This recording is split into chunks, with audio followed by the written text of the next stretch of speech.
चीकू मीकू, आज तो बहुत खुशी की बात है। आज जानते हो, आज तो मैंगो का बर्थडे है। Happy birthday. Happy birthday mango.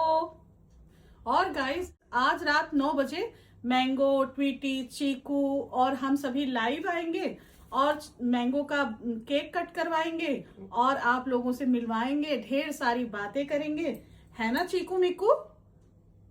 बोलो हाँ। तो गाइज, मिलते हैं आज रात 9 बजे मैंगो के बर्थडे लाइव में और केक कट करते हैं और पार्टी करते हैं।